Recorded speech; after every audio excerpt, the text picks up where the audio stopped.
Yes. Yeah, I always look at the vehicles. I know where they're. Good evening, Council. This is the regular monthly meeting of the Municipality of Colchester Municipal Council, November 27, and I'm going to ask our CAO for roll call, please. Thank you. So we'll start with the chair, Mayor Blair, Present. Councillor Weatherby, Present. Deputy Mayor Sanderson, Councillor Richardson, Present. Councillor Cooper, Present. Councillor Johnson, Present. Councillor Leggett, Councillor Martell, Councillor Patton, Councillor Benoit, Present. Councillor Fletcher, Present. Councillor Kennedy. Present. We have quorum. Thank you. In peace and friendship and in the spirit of truth and reconciliation, I acknowledge that the Municipality of Colchester is in Mi'kmaq, the ancestral and unceded lands of the Mi'kmaq. The first item on the agenda is the approval of the agenda, and we do have some additions. Dan, please. Thank you very much. So if we could add number 12B, which is marketing levy funds. Number 12B and number 18, legal matter. That'll be in closed session. Are there any additions or deletions to the agenda other than what you have heard? Seeing none, I'm prepared to entertain a motion moved by Councillor Kennedy, seconded by that the agenda be accepted as amended. Any discussion on the motion? Question has been called. All those in favor, please signify by saying aye. Aye. Contrary-minded, nay. The motion is carried. The next item is the approval of the minutes from the meeting held on October 30, 2025, and I'm prepared to entertain a motion with regards to those minutes. Moved by Councillor Weatherby, seconded by Councillor Cooper, that the minutes of October 30 be accepted as presented. Do I have is there any discussion on the motion? Question. The question has been called. All those in favor, please signify by saying aye. Aye. Contrary-minded, nay. The motion is carried. Is there any business arising from those minutes? I see none. We'll move on to number 5, standing committee reports and recommendations, and Deputy Mayor Sanderson, please.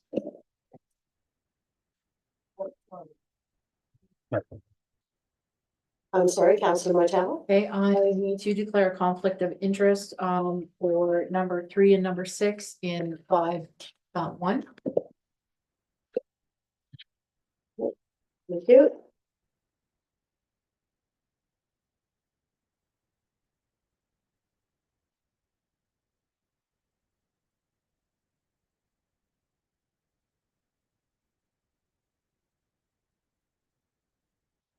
And Deputy Mayor Sanderson, please. Thank you, Mayor. This is the report and recommendation of Council Committee meeting held November 13th of 25.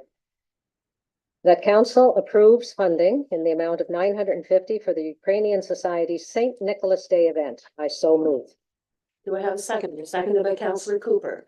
Discussion on the motion. Question. The question has been called. All those in favor Aye. signify by saying aye. Aye. Contrary-minded, nay. Motion is carried.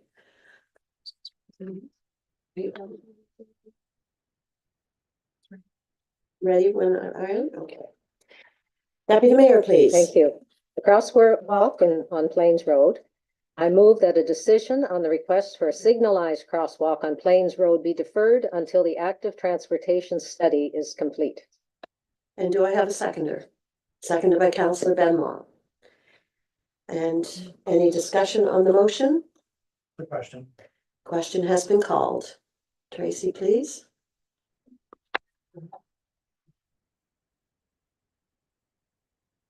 And the vote is open. Press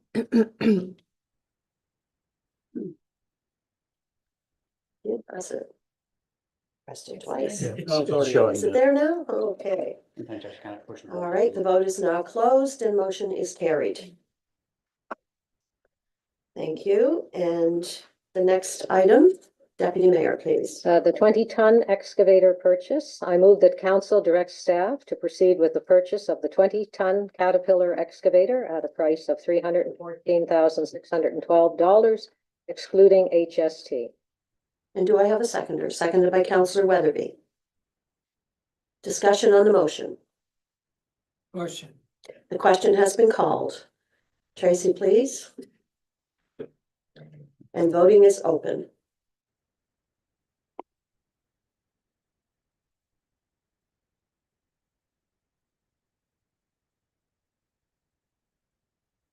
And the vote is closed and the motion carries.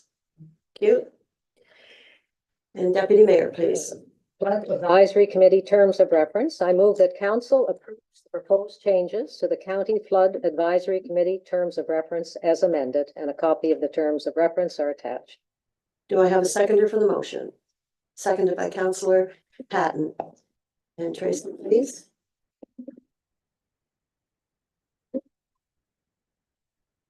Voting is open.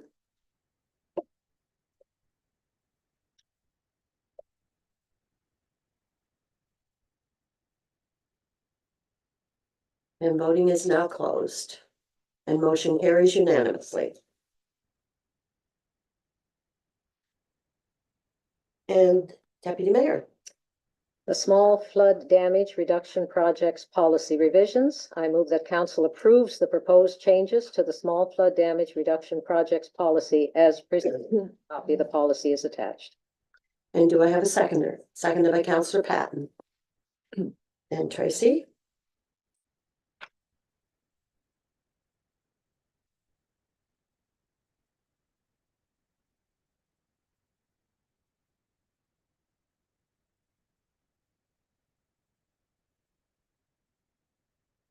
Voting is open.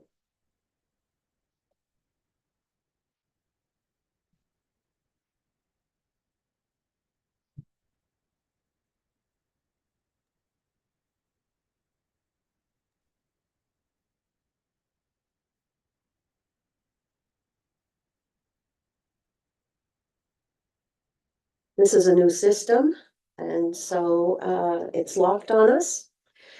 We're learning on this system. So all those in favor, please signify by saying aye. Aye. Contrary-minded, nay. The motion carries unanimously.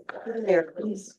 The Debert Airport snow removal. I move that council approves the snow removal contract for the Debert Airport for the 25-26 winter season, that it be awarded to Ian Sinclair Contracting. And Councillor Leggett has declared conflict.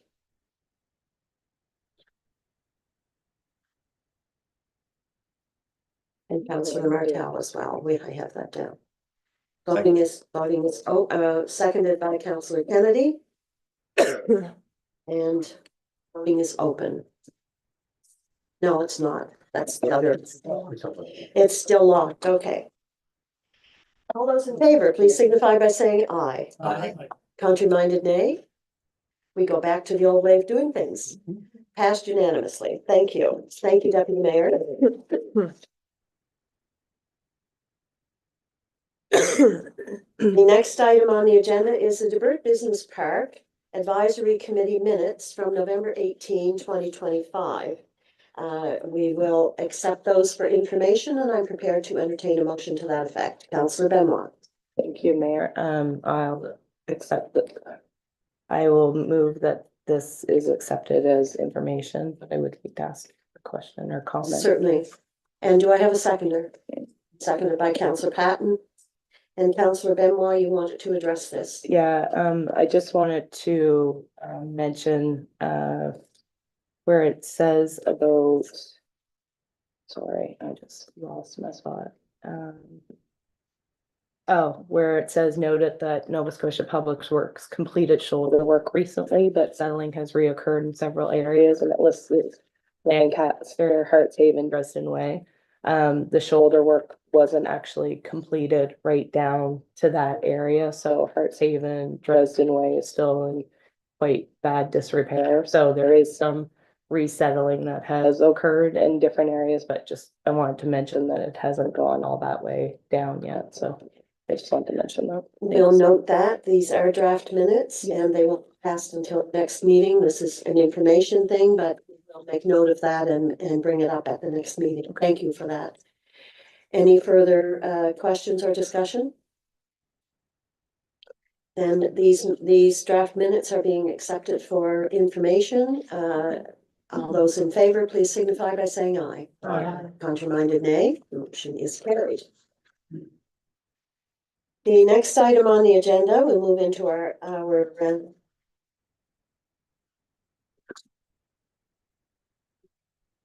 action items.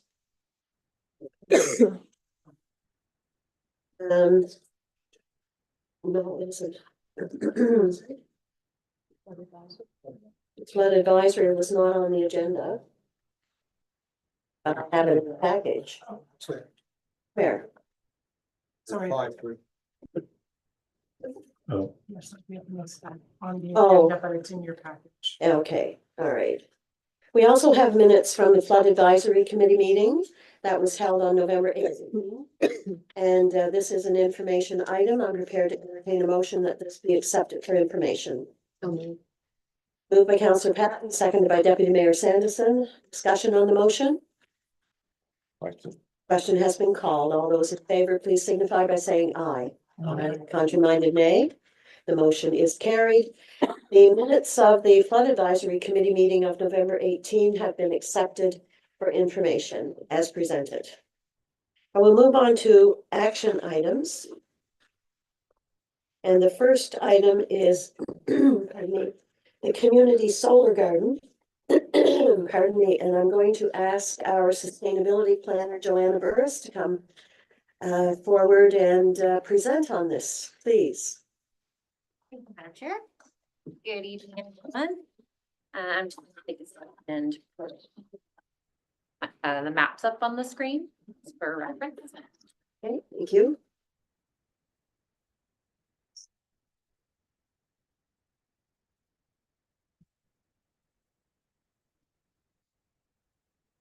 So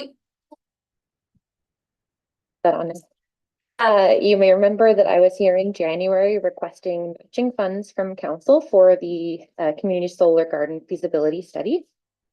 Because we had received $75,000 from the Low Carbon Communities Fund, which was 50% contribution. So I was seeking an equal contribution from the municipality.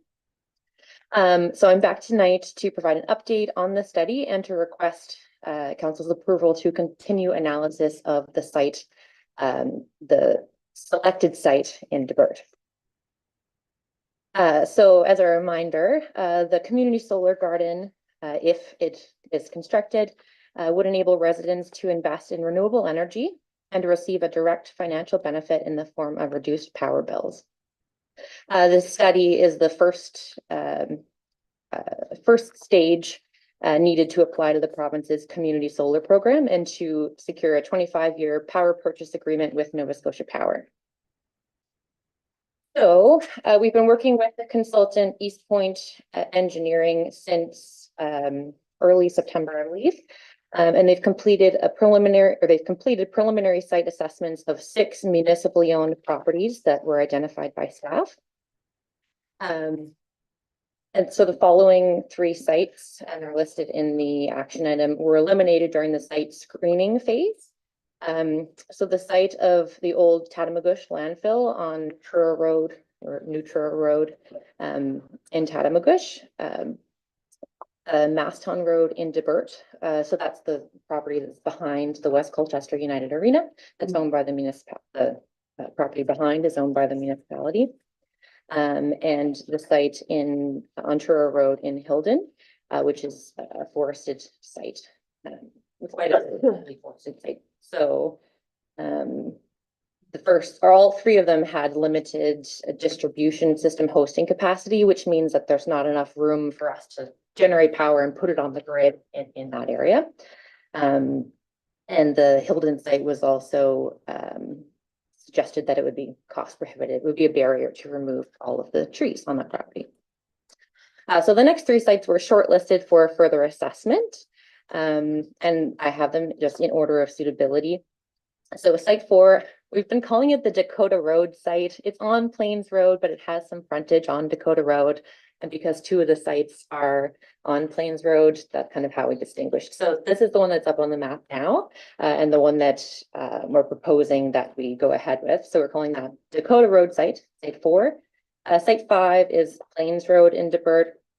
So it's the large parcel on Plains Road that has the Hearts Haven Memorial Park sort of cut out of it. It's that large parcel.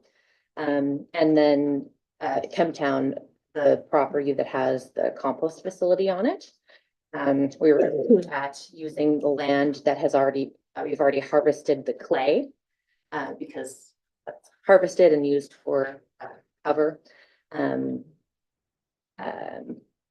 But there were issues with the other 2 sites. So there's the presence of unexploded ordinances on the Plains Road site, which the consultant identified could cause significant delays in time and possibly cost. And in Kemptown, again, hosting capacity, so the amount of electricity we could put onto the grid was limited in that site. And it's also significantly smaller than this property in Debert. So this site 4 was identified as the most suitable site. It's 45.5 acres or about 18 hectares. The parcel is vacant, but it's been earmarked for medium-term residential development, and it's zoned R4 for residential high density. So that possibly could possibly be a challenge, but I'm going to address that in a second. So East Point identified this as the most technically suitable and lowest risk site for community solar development. It offers strong interconnection potential, favorable topography, accessible road frontage, and minimal environmental constraints compared to the other sites. So at this point, I'm looking for council approval to keep investigating this site. Basically, we don't want to, we're working with the consultant and we don't want to do too much more work with the consultant before we get the okay that council could foresee this parcel being used for solar. You wouldn't be approving the implementation or the construction at this stage. There's still a lot of steps in between, including community engagement with the community. But before we spend more money on the consulting services, we want to make sure that council sees this as a vital. So, because it's been identified for residential development in the medium term, we don't want to completely eliminate that option. Being a 45-acre site, it is large enough that we could have residential development and a solar garden. So this is a very conceptual map, just rough estimates. These aren't necessarily the acreages that would be determined to be best, just to sort of visualize. In talking to Public Works about this parcel, our understanding is that the parcel has enough sewer service capacity for about 140 residential units. But it's zoned as R4, and the density of R4 development is typically around 15 units per acre. So 15 acres of residential land is more than enough. Within just that 15 acres, you could get all of those 140 acres. 140 units. In fact, you would only, I think, 9 to fully get all of those units. So they can even be less dense than 15 units per acre. Additionally, a solar garden doesn't require sewer service and is therefore a highly compatible use for the remaining area of the parcel. We have the contours on this map. It's a drainage area. There's a bit of a water course that you can see. So this blue area is a bit of drainage area. There's a wetland. So that would remain vegetated. The consultants would help us delineate how far from the water course, or how far from the wetland we'd want to put that buffer. And then that would provide a nice vegetated buffer between the residential area and the solar farm. Another factor is that the railway is at the bottom, and you might not want to have residences right next to the railway. I believe it's also a rail crossing that doesn't have a no whistle warning, so it could be disruptive or potentially dangerous to have houses right there. So, my team thinks this is a good use of this property. The project benefits, I'm not going to go through all of them, but there are, if we were to move forward with the solar garden, eventually there would be significant benefits to the community, such as reduced household electricity costs for residents that are subscribers to the solar garden, and there isn't a cost to subscribe. That's mandated through the provincial program. It could help reduce housing costs and address energy poverty. There would be approximately enough. We don't have the exact size of the solar garden determined yet, but approximately enough electricity generated to offset the power emission, like the greenhouse gas emissions from electricity for about 400 homes. And could have local benefits from the construction of a large infrastructure project like this. And I've also estimated some potential revenue numbers for the municipality. Take them with a bit of a grain of salt, but I wanted to give sort of the order of magnitude of the type of revenue that we might see over the 25-year power purchase agreement. But it will depend on the exact size of the solar garden and also the rate per kilowatt hour that we're able to negotiate with Nova Scotia Power. Benefits to potential project partners. Last time I was in front of council discussing this project, we were tentatively partnered with the town of Kentville, but they unfortunately had to withdraw from the project. It wasn't a priority for them right now. So I'm still looking for potential project partners. The benefit of having a partner community, one is that it's more favorable in the eyes of the Federation of Canadian Municipalities and whoever is providing capital funding if there are partnerships. And additionally, we might be able to enable a smaller community, perhaps a First Nation community, to become a project co-owner and invest in solar PV, but might not otherwise be able to do so if they don't have the land or the capital to do the full project. I also had just a little note. I had an initial phone call with the executive director of the Mi'kmaq Debert Cultural Center. At a later time, I would want to request a formal letter of support or some sort of formal indication that they support the project and might want to participate, but tentatively, it seems like they might be interested in being a nonprofit subscriber. So that could be in a way that Colchester could contribute an in-kind contribution to the facility. So next steps, the study is scheduled to be completed by early 2026. We're going to be conducting some community and interest holder engagement over the next couple of months with the community in Debert and also with the community at large to get a sense of what interest would be from the community in a program like this and how they'd like to see the enrollment process and details like that. And I will update you when we have the results of the feasibility study and the recommendations from that. And then I'm planning to apply for GMF's community energy systems funding and see if we can get as much of it, as much capital funding as we can. I guess I should mention, I think I'm going a little bit long, but I should mention the comment from economic development. So Jen and I have talked a lot about this project. So Jen made the note that community solar garden is a positive and highly compatible use for this parcel, but she just wanted to make council aware that it could pose an opportunity cost by reducing the potential for future residential development capacity. So right now, if we were to use a layout like this, we'd be using all of the existing sewer capacity, but there,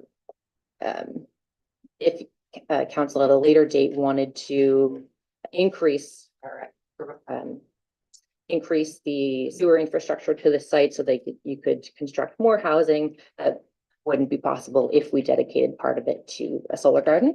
But with this proposed breakdown or something similar to it, there is, we will still be making full use of the existing sewer infrastructure. And Jen has other comments if you wanted to read those as well. Great, so I'm gonna stop talking. And Well, have any questions? thank you, Joanna, and I'm prepared to entertain a motion. Deputy Mayor Sanderson. I'm happy to move that approve staff to continue exploring the feasibility of a community solar garden on the selected property on Dakota Road in Debert, PID 203-57745. Do I have a seconder? Seconded by Councillor Benoit. And discussion on the motion. Any questions, Deputy Mayor? Thank you, Mayor. Just a question through you to Joanna. I see 4 megawatts is noted in the document. How does that compare to the solar farm at the Colchester wastewater treatment facility? So I can get a visual of how big this is going to look. Yeah, through the chair to you, Councillor. So 4 is about an estimate. Preliminarily, the consultant has indicated we might be able to get up to 5 on this site. It sort of depends on where we can draw the line for the watercourse drainage parcel. But the project at the wastewater treatment facility is 0.5 megawatt. So if it's 4 megawatts, it will be 4 times or 8 times larger. It's the farm method. Thank you. So it's quite large. Yeah. Yeah, thank you. Thank you. Councillor Cooper. Yeah, you to Joanna, please. Yes. I'm in favor of the garden, but this is a prime spot we can do residential stuff with. Archaeological clearing is one of the most expensive things we do with land out there. It's all done. I was, when I was thinking of this project, I was thinking more along the lines of something that wouldn't be less suitable for development.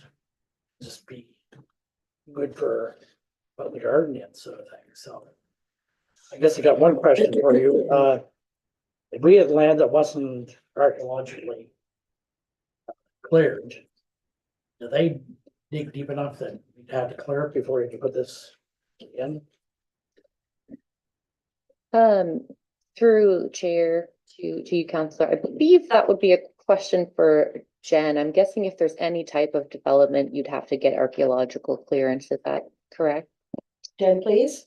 Through the chair, thank you. So as I noted in the item, there's two parcels of land right now that are earmarked for residential development, one being the Hudson property that everybody's quite familiar with, this being the second one. The remainder of land in the park, that's either residential zone or commercial, would require archaeological clearance. And I apologize, I was chatting with Paul, so I don't know if there was a second part to that question. Just about if the solar panels, I mean, they're putting screw piles in. Yes. It's pretty deep. I think council was wondering about the depth required for archaeology. Any type of ground disturbance Yeah. will require archaeological work. And then I just myself, I can't agree with this because of the fact that the limited amount of land that's cleared used for housing right now, this is a prime spot. I can't agree with that. Sorry. Okay, Councillor Weatherby. Thank you, Madam Chair, through you to Joanna. I think because of where the parcel is with the wetland on one side and the tracks on the other, I think it is likely suitable. There could be more suitable places, but I know the requirements of power would take quite a bit of work. So I'm fine with that. My big concern, I guess, more than anything, and that'll come as we get further into the project, is 17.5 year payback is, I think, quite a ways out. I think you should be looking at something a lot shorter than that.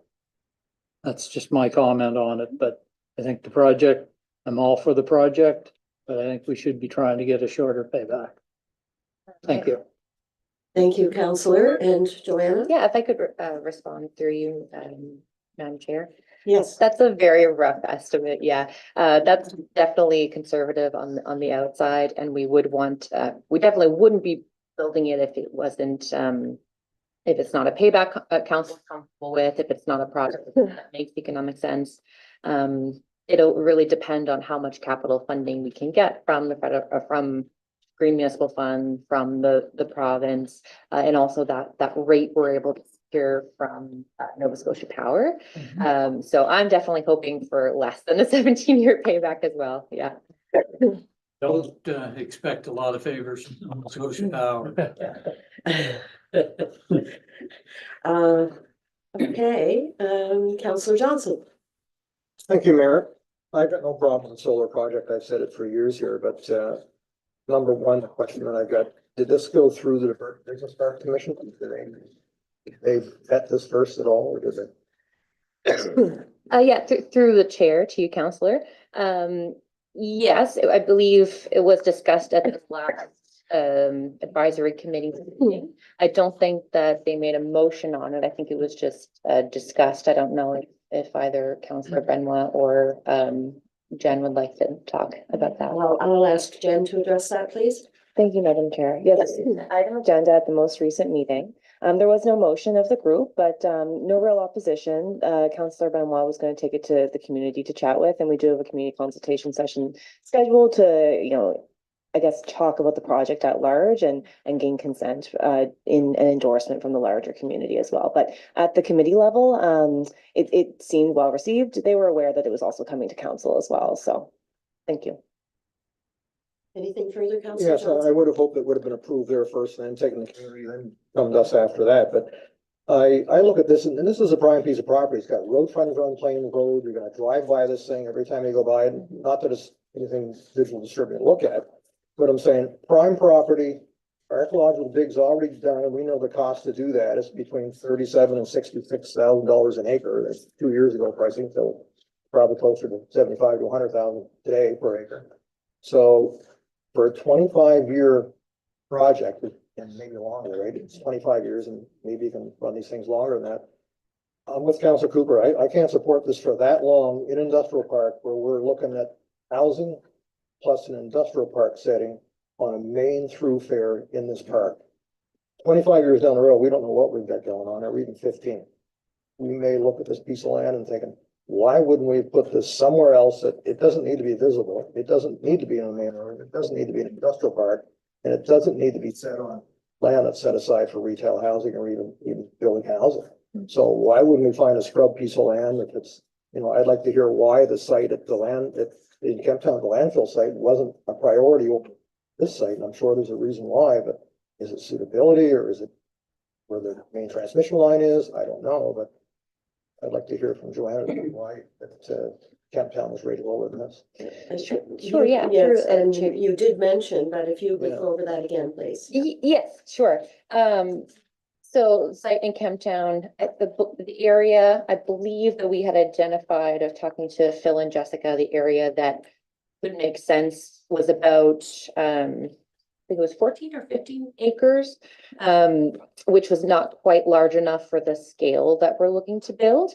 And you're correct about the transmission line, so not able to get more than about three or under 3 megawatts. And with these projects, the larger the project, the more economies of scale and the better economic sense, I guess, they make.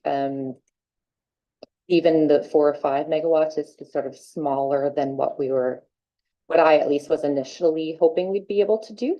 So I think that the size was a factor. They also identified there were a few more geographical constraints with the slope and the soil type. I think those probably could be overcome, but I think it was more the transmission line limits and the site area. Okay, thank you. I just look at it, we might be get a better return on our investment selling off pieces of land here 10 or 15 years down the road. It's investing in a solar farm on that piece of property. So I think we should look for alternate pieces of land in an area that's not suitable for what we could do with this, but anyway, thank you. Thank you, Counselor, and Counselor Benoit. Thank you, Madam Chair. Thank you, Joanna. I'm in agreement with the solar garden. That piece of property, I understand what you're saying. It is very wet. But that can be resolved. It is close to the train tracks, but then on the opposite side of the train tracks, we have housing there as well. So, I mean, I live on that opposite side and I don't even hear the train once you're there for so long. So I'm looking forward to the community engagement session to see what they have to say and if they're interested. I did talk to some people. Most that I had spoke to were in agreement with it. Questions that had come up was about enabling the residents to invest in it and how you figure out who is doing that. Because we did hear low income. And then there was some business owners that were wondering if they would be able to invest in it as well. And also, just a side note, it's great for low income to be able to, but also medium income struggle just as much and living paycheck to paycheck. So they would also like to be included in that whenever that happens, whether it's in Debert or wherever it's at. I just said that I would mention that, but I'm okay with the feasibility study to see where it's at and have the community engagement session and see what the community thinks about it and then decide from there. So. Thank you, Counselor. Any further comments? Counselor Martell. Thank you. While I share the concerns of Councillor Cooper and Councillor Johnson about the use of land that's already been archaeologically cleared for the use of housing first, the motion tonight that we would continue exploring the feasibility of it is also very meaningful because we do want to have options to reduce energy costs for our residents as well. Certainly anyone who's seen their recent power bills is knowing those costs are not coming down. But when it comes back to council, so I support this tonight, but when it comes back to council after more exploration, I would really need to feel comfortable that the use of this property would not have the greatest impact on being able to have more housing in Colchester County in that region moving forward. Thank you, Counselor. Deputy Mayor Sanderson. Thank you, Mayor. Yeah, I'd just like to speak in favor of this in terms of the comment made by Councillor Johnson about the value of this land, and there's no question the land is very valuable for housing or whatever. It's really hard, in my opinion, to put a value on a project like this that reduces our carbon footprint. You know, it would be a visible initiative that would show our citizens that we're walking the talk. You know, it goes a long way towards our carbon-free Colchester and energy and emissions plan to reduce emissions. And certainly other councillors have spoken about the opportunity to lower power rates for citizens. And again, it's a partnership with our First Nations neighbors, and we need to continue on the road with reconciliation, and this would go a long way. So my comments. Thank you, Counselor Cooper. Yeah, thank you. Just to respond to the previous two councillors. Yeah, I agree with you. We need to look at it further and things like that, but I don't want to, one thing, waste staff's time and everybody else's time if we're really geared to be putting housing here. I don't think we want to keep on pushing this spot. We should be looking for other spots. That's that's my thoughts. I didn't know we had any. I asked through you to Joanna. Yes. I didn't know we had a First Nations agreement. Through the chair to you, Councillor. We don't yet. We're after this meeting. On the outcome of this meeting, we have a presentation set up with Sbaganagity First Nation. They've expressed interest in developing solar And then there was just, what I had mentioned that I've been talking to the executive director of Debert, but we don't have any sort of formal agreement with them or formal support from them. That was just an initial conversation. Yeah, and we wanted to have an agreement. We can do that wherever it is. Doesn't have to be what we're talking about to have that agreement sort of thing. So I still really think this is the wrong place. So thank you. Further comments or questions? Then are you ready for the question? Question has been called, and we are back on board with our system. Tracy, please. And voting is open.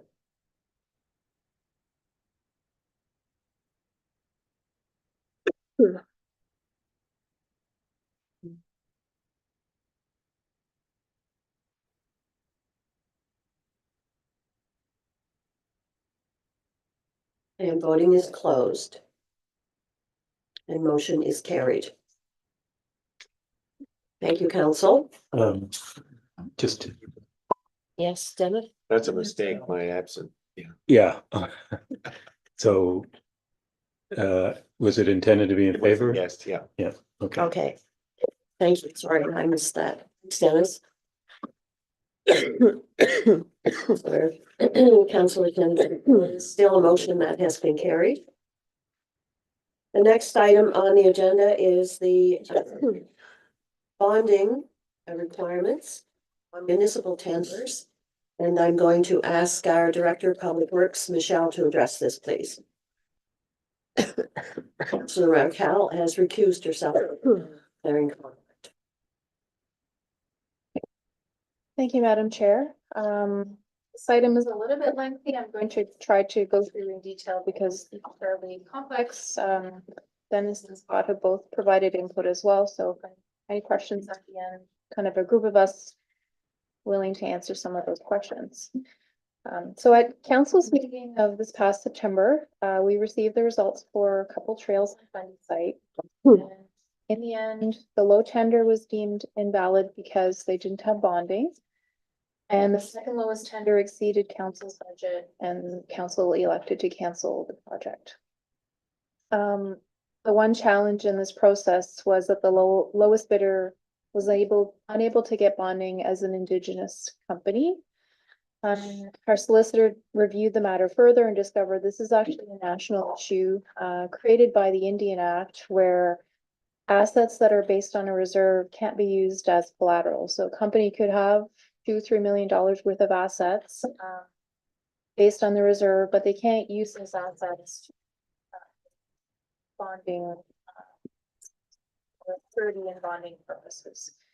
While some federal organizations like First Nations Finance are trying to lobby the federal government to create support programs for bonding of Indigenous companies, there's really nothing that's materialized on that front. So this issue still persists. I'm actually a little bit surprised in Colchester that it's not come up before, but certainly flagged an issue that federally should be addressed. And during the discussion around that specific tender, council expressed some concerns about bonding.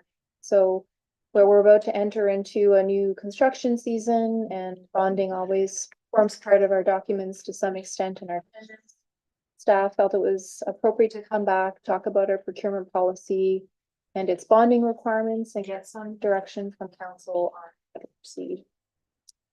So with bonding, the purpose is to provide a security, and there are a few securities that happen. One is when somebody provides us with a bid on a tender, it comes with a 10% bid security. And that is to ensure that the bidder is committed to, if they are the low bidder, to doing the work. So it avoids people throwing in bids and tenders that are not serious. Once the tender closes, then as long as the low bidder signs an agreement with us, then everybody gets their bid bond back and we don't keep any of that money. But if the low bidder refuses to enter into a contract, then we have the authority to keep that 10%, which presumably would offset the cost of going to the next highest bidder, essentially. We also use bonding for the construction phase of a project. So if a contractor doesn't finish the work or the work is pulled forward, they don't pay their subs, they don't, pay their material suppliers, you can use those bonds to pay some of those amounts. So in council's procurement policy, prior to 2024, we listed the following bond requirements. We had the 10% bond, so to honor your bid. And then we had a 50% labor and materials bond, which is again to make sure when the suppliers get paid, and a 50% performance bond, make sure the work gets done as it should. These bonding requirements reflect what we follow, which is the standard specification for municipal services in Nova Scotia. So this is a standard across the province that municipalities tend to follow. And that bonding was consistent with the specs at the time. Council recalls in January of 2024, did make some slight changes to the bonding as a result of a paving tender that came up, and a local contractor didn't have access to bonding. And so at the time, council decided to change our bonding requirements slightly. So the 10% bond that comes with your bid still stayed in place as it always was. For projects that were 250,000 or more, those 50% bonds on performance, materials, labor stay in place. But what changed is that for projects that were less than 250,000, the policy now gives an option for a contractor to take that 10% bond that came with the bid and just convert it to a 10% bond that stays in place during construction. Of course, 10% is not 50%, but council deemed at the time it was an appropriate level of risk given the size of that project. And of course, bonding is all about managing risk and making sure you're in a position to complete work and have work paid for should things go off the rails. So as I mentioned, the decision to remove bonding is all about risk. It's not quantifiable. It's really depends on the nature of a project, the value of a project. So not something we can really nail down as an exact science. Contractors that cannot be bonded, with the exception of Indigenous contractors, of course, but can't be bonded might have to do with their history, their financial situation. If they can't get bonding, there might be something else behind that would cause us to have some concerns. So I did a bit of a jurisdictional review. What's everybody else doing with bonding? It was a very wide swath. The province as a whole indicated that they really don't have specifics of bonding, and each department deals with it as they feel necessary. Nova Scotia Public Works requires this 10% bond with the bid, and it gets transferred to construction. So essentially the Nova Scotia Public Works is at 10% bond.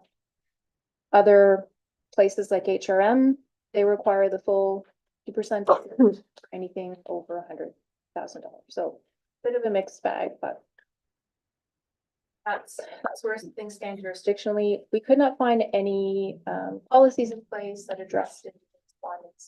Nobody seems to have with them of, we make an exception, or this is how we deal with certain companies that can't be bonded.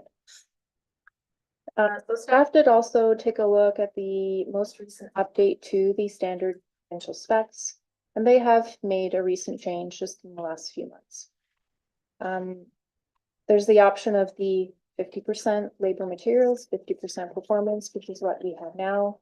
But they've now transitioned to an option of having a 20% irrevocable letter of credit during construction to replace those 50% bonds for people who can't get bonding. So the letter's provided by the bank.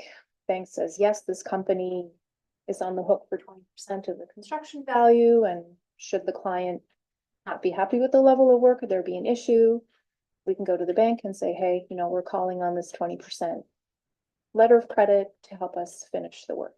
Again, 20% is not 50%, but it was a decision that was made based on risk.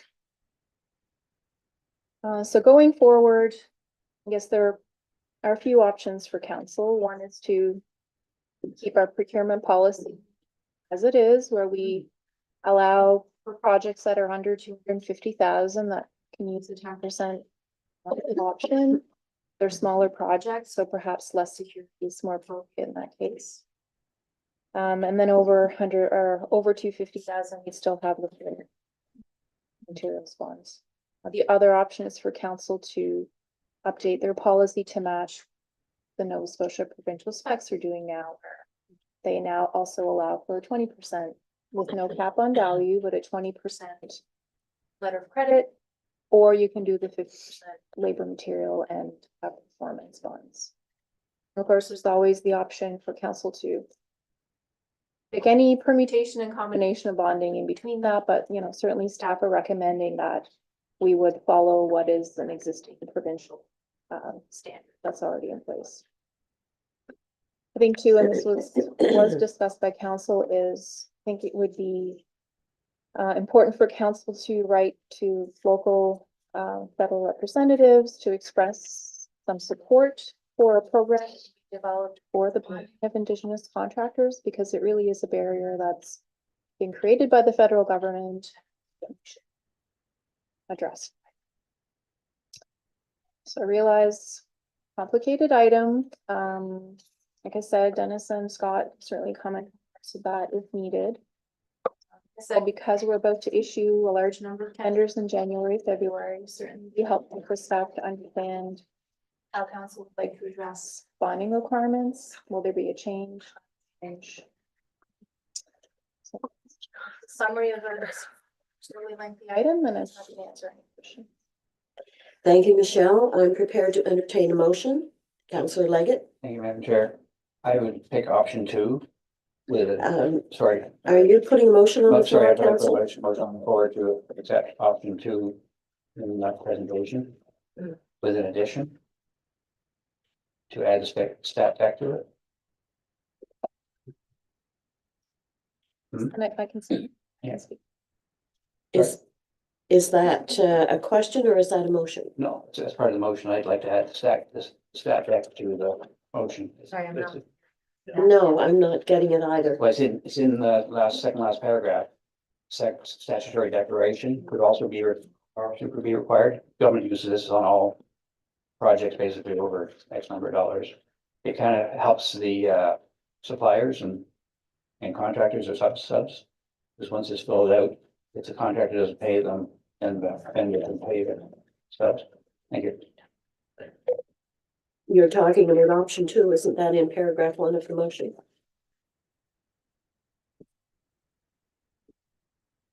I'm just looking at the options we were given here. That's what the motion's for, right? Or after, You look at Okay. the motion. I don't have green one. Yeah, it's okay. That's what I had right here. Right? This one right here.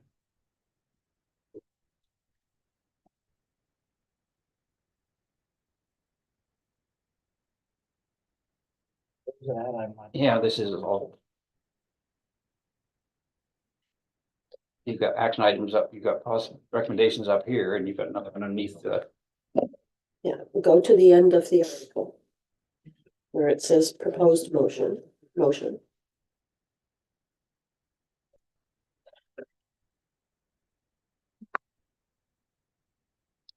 Are you okay, council? Everyone find it? Okay, yeah, I'm just trying to find a figure. The end of the article? So are we including the letter to the members of parliament in this too? Well, the proposed motion that you have there in front of you, is that what you're putting on the floor? Well, I've got 2 motions here, as I see it. And clarity. I think we need a little bit of clarification. Maybe Dennis, could you help us with this one? So through you, Madam Mayor, as I read it, option 2 is expressed in the first proposed motion. So option 2 would include bring in the 20% irrevocable letter of credit for anything valued over 250,000. And that could substitute the performance bond. Right. And then, yeah, so that's part of the motion. The other recommended is the stat deck, which you spoke about. Okay. And then the third part of it is writing to the members of parliament to ask them to address the issue of Indigenous contract. To me, there's 2 different motions there. Sorry, through you, Madam Chair. Yeah, I mean, it's for any councillor to take this or any other motion on the table. I'll take these two here, but I think that next one needs to be a separate motion. Okay, well, Well, we can do it that way. I mean, if you're putting a motion on the floor, councillor, then please proceed. Thank you, Katie. Yep. All right, I'll put a motion on the floor that council amend the municipal policy for purchasing, tendering of goods, servicing construction projects to include bonding option of 20% irrevocable letter of credit, certified check for projects valued at 200,000 in place of the 50% labor and materials bond and the 50% performance bond. And also that the council amend municipal policy for purchasing and tendering of goods, services, construction projects to include a requirement that all contractors' applications and payment following first payment be accompanied by this statutory declaration. Thank you. And do I have a seconder? I'll second that. Seconded by councillor Pat. Okay. And discussion on the motion, councillor Johnson. I've got no problem adding the last line on there either. We're gonna stack it up and put the letter in the same one. What's the difference if we kill it all with one word? So I don't know if Then are you Councillor prepared to, motion on the floor to amend? I will if Councillor Leggett wants to amend it. Unless councillor Leggett wants to add it? No, go ahead. Okay, Okay, councillor well, Johnson, well, it's the second. you are adding that council send a letter to members of parliament in support. Solution to the bonding challenges faced by Indigenous contractors, and that is the amendment Yes, to the yes. motion. Do I have a seconder to the amendment? Seconded by councillor Weatherby. Okay. Any discussion on the amendment? Councillor Cooper. Yeah, I can remember this was brought up before. That their solicitor made a vigorous argument against doing that. For various reasons. I can't remember what it was, that it was, I think it was along the lines of showing favoritism or something towards, or am I thinking another part of this whole thing? Dennis, please. through you, Madam Chair, what I was concerned about is just waiving the bonding for just Indigenous contractors as opposed to other smaller contractors who may have other issues. So it's really, if the concern about accessibility of smaller contracts and it's a more complex issue, I've never been opposed to writing the letter asking the federal government to review the dated Indian Act. Yeah, okay, no, thank you for clarifying that. If I could go back to the solicitor one more time though. Yes. Is there any significant difference between what we're doing now and what we're proposing to do as far as timelines or getting money or anything like that? We needed to pursue any of these actions. Is there any significant difference? Dennis, please. Through you, Madam Mayor, so that if someone tenders a irrevocable letter of credit payable on demand, so essentially it's the municipality to say we're not happy with the progress. I mean, it has to be exercised reasonably, but there's no adjuster. It just says we are going to trigger this.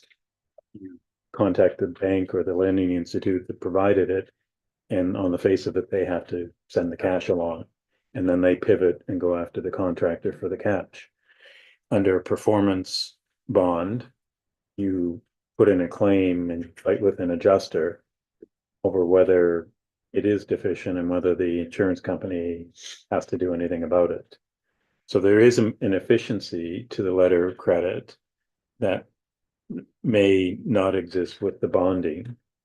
But there's also compromise because you're dealing with less percentage. And you're dealing with less percentage, Madam Mayor, through you, on the bid price. So if the bid price, is lower and say you get one bid for 500,000 and all the other bids are 700,000, the 20% is of the 500,000. Is that it reflective of what would happen if the project went sideways? So there's a bit of a risk when you lower percentages, but in terms of accessing the cash, actually, I think it's more efficient for the municipality on the letter of credit. I think you have to be realistic. I mean, I think there's still a lot of companies that couldn't afford to have a 20% letter of credit because it affects their working capital at some point, right? So it's not a perfect solution, but it's another solution. Anything further, Councillor Cooper? I guess, like, to Michelle. Yes. please. So this is an either or, that it's not, they could offer 50% tenders, we switch from one to the other one. But what I mean, 50% of one. Through the chair, the letter of credit is either or, so they can provide a 20% irrevocable letter of credit, or they can provide the typical 50% materials, labor, 50% performance. I suspect some of the larger contractors like a Dexter, I mean, to them, the bonding would be the easiest path, so I suspect we'll still see both, but open to both options. All right, thank you. Thank you, Councillor. Councillor Weatherby. Through the chair to Dennis, please. Yes. Dennis, with regard to the statutory declaration, Mhm. if there are interim payments made and the contractor has to make a statutory declaration, would that not minimize our risk? Because every time they want paid, they have to say, okay, we've paid our subcontractors, paid our suppliers. So does that not increase quite a bit of risk? Dennis, please. Through you, Chair, yes, that's what the purpose of it is. Most people sign statutory declarations and what they say is true, not everybody. But it is a good tool, and I think it's a necessary tool if you're gonna start dropping percentages. And I think that would be bolstered by language that would, I think, to Councillor Leggett's example, that if, I know the province is quite vigilant, and if there's any protest to the province from a sub that they haven't been paid, province doesn't release the funds until they're satisfied the statutory declaration is actually met. Okay. So it is an additional tool that can be followed. Thank you. Any further questions? Then you have an amendment to the motion on the floor. Are you ready for the question? Questions? Tracy? And voting is open. This is the amendment. And the amendment is the letter. And voting is closed. Yes. Pardon me? Oh, it was supposed to be a yes. It's supposed to be a yes, it was supposed to be green, okay. Supposed to be. Unanimous decision. All right. So now we will vote on the amended motion, which is the part that Councillor Leggett had, and the motion as amended. Okay. Oh, we're locked up again. Okay. Is there any further discussion on the motion that has been amended? Question has been called. All those in favor, please signify by saying aye. Aye. Contrary-minded, nay. The motion is carried unanimously. Thank you, Council. That was a good discussion. Appreciate your questions. Councillor Martel is returning to the table. The next item on the agenda is the sidewalk plow, the authority for January committee to award. And again, our Director of Public Works, Michelle, if you would address this, please.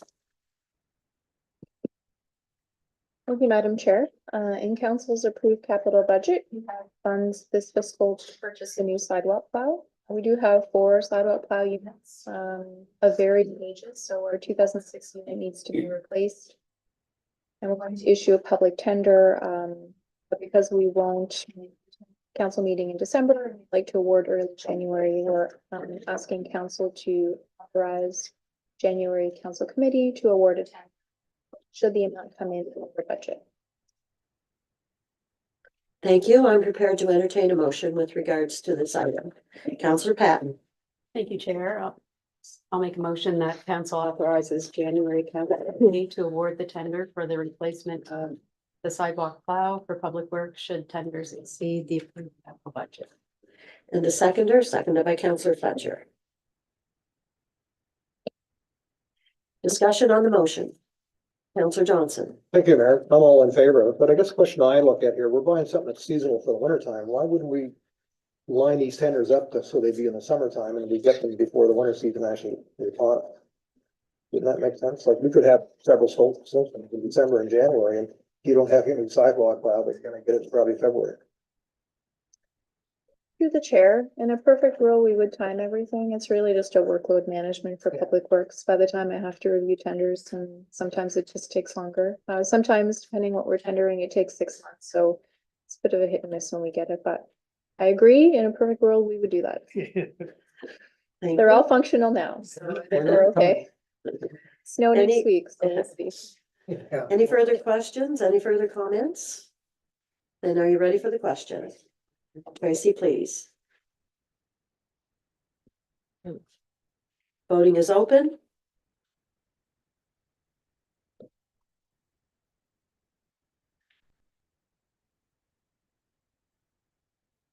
Voting is closed. And the motion is carried. Thank you, council. If I was in favor, I'm in favor. You're in favor? You hit the wrong button. All right, the motion is carried unanimously. Half the time it works and sometimes it don't. I don't even. I'm in favor. The next item on the agenda is the 1-ton crane truck and authority for January committee to award. And again, our director of Public Works, please, Michelle. Thank you, Madam Chair. This is a similar item to the last. Council's approved capital budget does have funds for purchasing a crane truck. So for those of you who are not familiar with the crane truck, we use it to pull pumps out of our pumping stations for maintenance, where we have 35 pumping stations, give or take. Having a truck internally is important. It is over 10 years old now, so looking to replace the unit. Again, in case it comes in over budget, we'd like to authorize January council committee to award the tender if needed. Thank you. And I'm prepared to entertain a motion. Councilor Weatherby? I would recommend, should tenders exceed the approved capital budget, the council authorizes January council committee to award the tender for the replacement of the 1-ton crane truck for Public Works. And seconded by Deputy Mayor Sanderson. Discussion on the motion? Councilor Leggett. Thank you, Madam Chair, through to Michelle.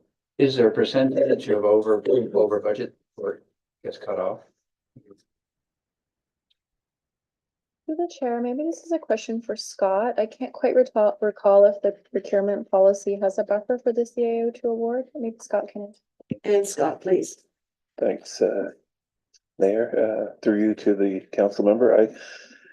I don't believe there's a threshold. I think it's the process we went through when we revised the procurement policy last year was that anything that exceeded value in the capital budget required council approval. Other than that, it can be approved through the office of the CAO. Anything further, Councilor? Any further comments or questions? Then are you ready for the question? Tracy? And your voting is on.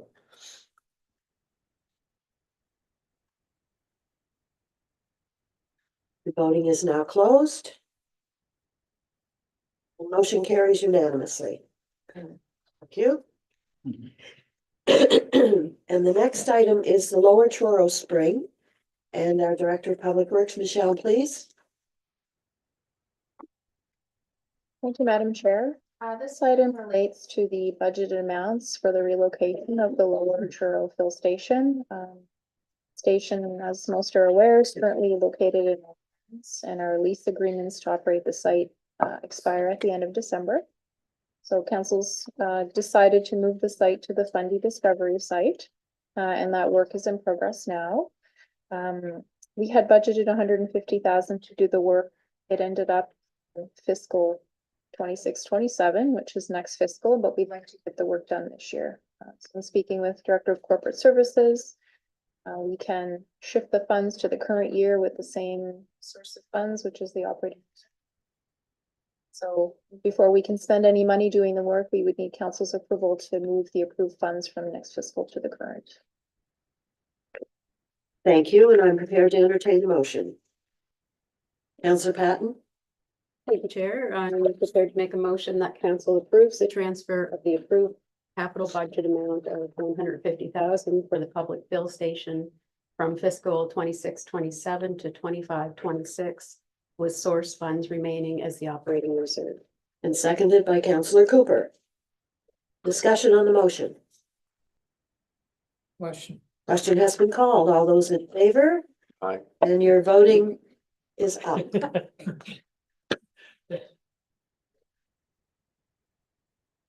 Voting is on.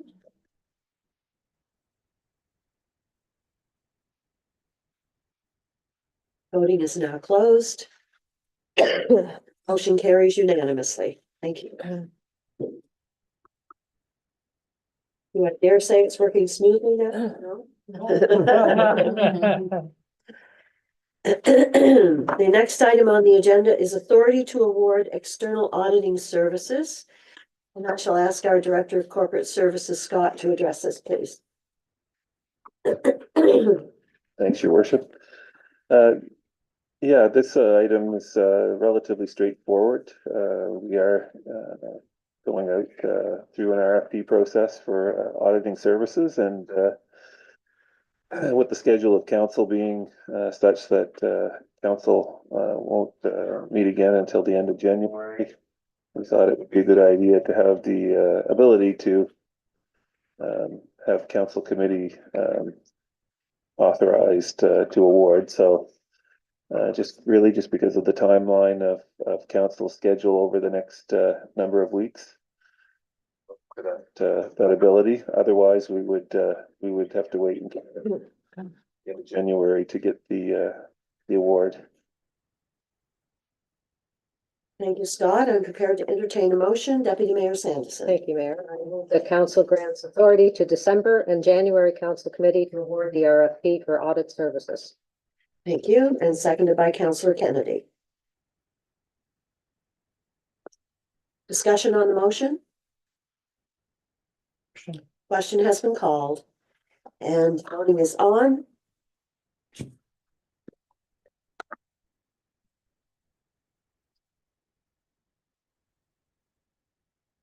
Voting is closed. Motion carries unanimously. Thank you, Council. Thank you, Scott. The next item on the agenda is marketing levy reserve transfer and the authority for committee. Oh, I'm sorry. Apologies, I was looking at the sheets that I have in front of me.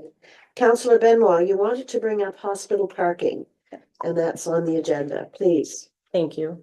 I'm aware that this is a provincial matter, but I would like to make a motion and then speak on it if that's Yes, possible. please. I'd like to make a motion that a letter be sent to the Minister of Health and CCR local MLAs regarding the parking issues at Colchester East Hants Health Authority to come up with a possible solution. And do I have a seconder? Seconded by Councillor Sanderson, Deputy Mayor Sanderson. And Councillor Benoit. Thank you. To address. So, I think we all know that this has been an ongoing issue for years, but it seems to be worse since the free parking has come in place. I'm not sure if it's because not as many people are parking at the rec anymore that used to and walk over. But multiple times through the run of a week, Monday to Friday, security's on the speaker rhyming off makes and models of vehicle and asking them to move as they're impeding traffic, and it could be ticketed or towed.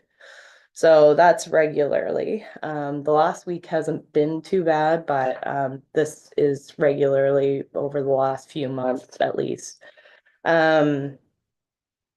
So with that also, there's issues and concerns. So if you're at the hospital, a lot of the times today I left at lunchtime for an appointment and I left the staff parking lot, and where the visitors parking is, there was 10 cars lined up all the way around the outside of the parking lot. So there's issues and concerns for the visitors and the patients that are parked all around the outside of the parking lot along roadways. Because if they're getting in and out of their vehicles and trying to get out of these makeshift spaces while other vehicles are driving, to me, that's a dangerous situation. And I will say that one of the reasons that I brought this up, so I'm in my office and I hear conversations with the announcements with the patients that are waiting outside there when the security's on there saying, well, where are we supposed to park? So this has been nonstop. One patient that I overheard mentioned that she circled the lot 3 times and just had to park because she'd be late for her appointment that she had to wait for over a year for. And that's another reality, is that people are waiting nonstop.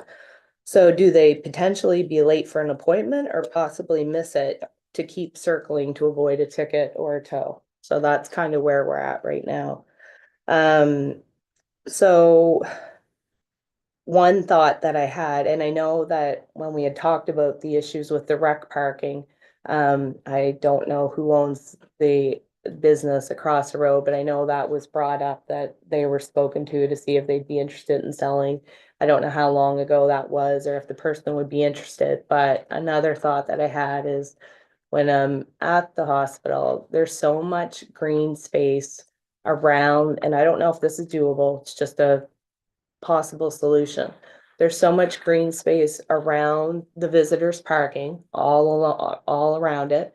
And if you're at the emergency department looking out beside Abenaki, there's so much green space right there that why, if there's such an issue, why don't we just make that all into parking? I know we can't, it's not on municipality, but it's just an ongoing concern, and I feel horrible for the people that are trying to find parking to get to their appointment. So that's kind of where I'm bringing it up. This is ongoing. It's not going to go away. There needs to be a parking solution of some sort that's safe for the residents or not residents, patients, visitors, and whoever's there. So I would love to see us send a letter and try to see if we can come up with some solutions, whether it be use that green space and turn it into parking that would allow a number of parking spots available for people. So, thank you. Right, further comments? So basically, this is Councillor Cooper. I go with you, I think, Yes, the counselor. yes. So I'm kind of presuming that problem that we had at the rec has been transferred to the hospital. Is that kind of where we're at? Now it's free there. They don't park on the road anymore or anything or on our banks or anything. They park over there. Yeah. So I think that space up. Councillor? thank you. I think there's still issues with the rec as well when you're having the big events, because then people are parking over at the hospital, which is usually the weekend, so it's not that bad because parking is not an issue on the weekends. But yeah, so a lot of the times I know a lot of coworkers that I've worked with, they used to park at the rec because they didn't want to pay for parking, and now they're not having to, and there's nothing that you don't have to swipe anymore. Like they put in new they put in new gates, and you don't even have to swipe, you just go up to it and it opens up. So I mean, there's nothing for patients to go into the staff parking and staff go in the patient parking. And you hear sometimes on the intercoms about asking if there's any staff parked in the visitors to please move their vehicles and stuff. So it's an ongoing issue, but it just seems to be more so since the free parking came in. And I'm not saying that there shouldn't be free parking. I'm just saying that that seems to be when this has all started. Thank you. Councillor Martell? And I absolutely feel for patients that would need to find parking, and certainly loved ones that are there visiting them. I know myself, if I've waited a year for an appointment, I'm gonna show up in lots of time.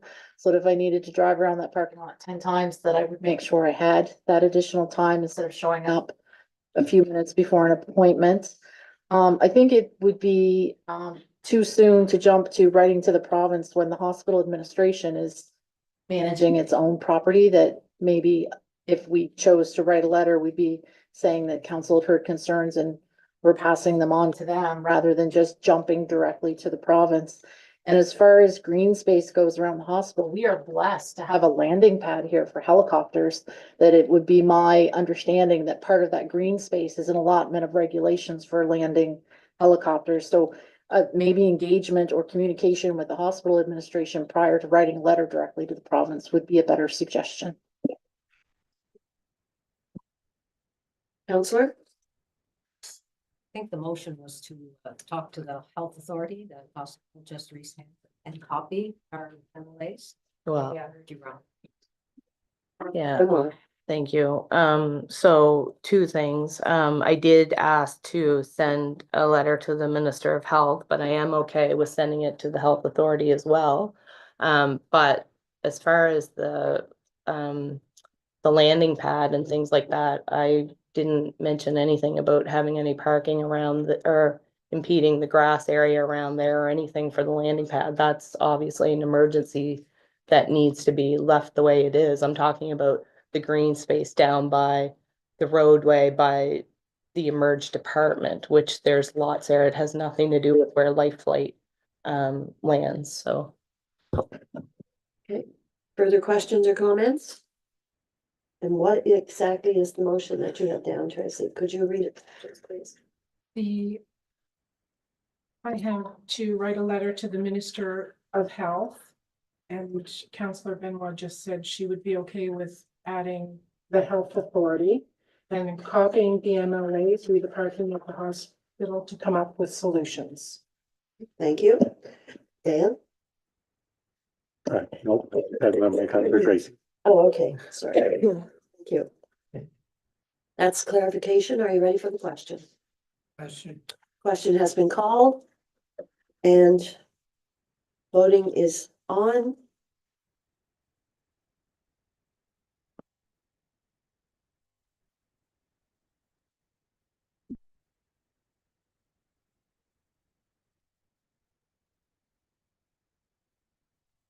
Voting is closed. Motion is carried unanimously.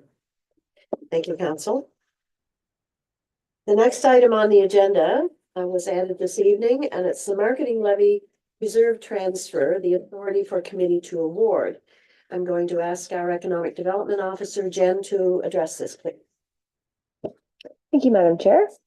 So the item before you this evening is to have both December and January Council Committee have authority to approve the transfer of marketing levy funds to the Central Nova Scotia Tourism Development Society.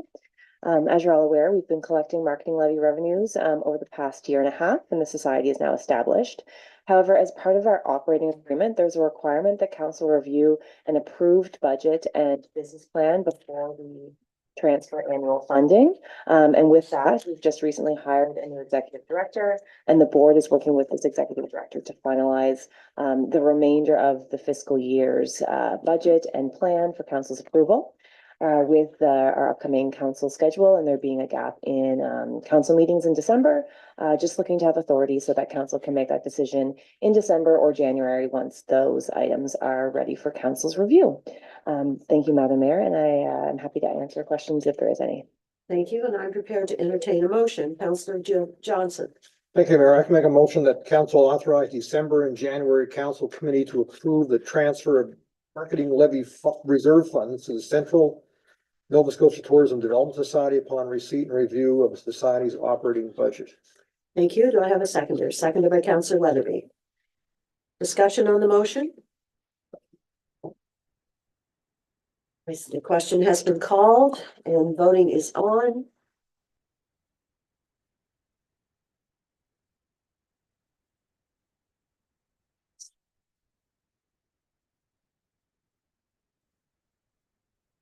Voting is now closed. Motion carries unanimously. Thank you. Thank you, Jen. We have no correspondence, correspondence information. And that is our development officer's report and building inspector's report. Does anyone have any questions on either of those reports? And I'm prepared to entertain a motion. They be accepted for information. Moved by Councillor Weatherby, seconded by Councillor Kennedy. Discussion on the motion? Question has been called. And Voting is on.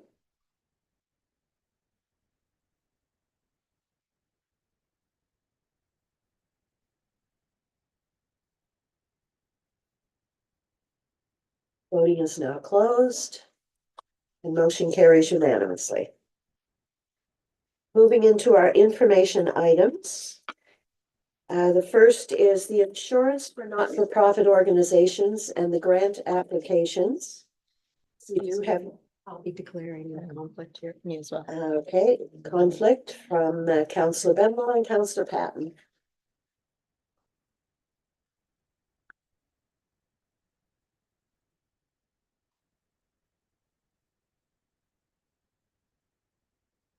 All right, and Craig is with us this evening. If anyone has any questions, and Councillor Cooper, I see you have your microphone on.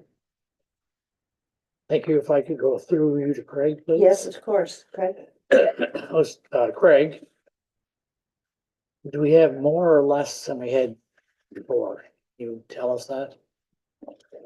Good evening, council, through you, through the chair to the councillor.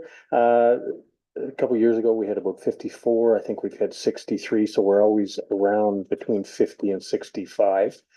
There were a few nonprofits that didn't apply this year after we had reached out to them. So we were surprised on a couple that haven't applied, but it's sort of a hit and a miss sometimes with this grant, changing of boards and all that stuff and not getting Do the. you reach out to them? Yes, we do. Yeah, we post on social media and we send out information items to all those that have applied in the past. Okay, thank you. Any further questions? Councillor Kennedy? No? Through you to Craig.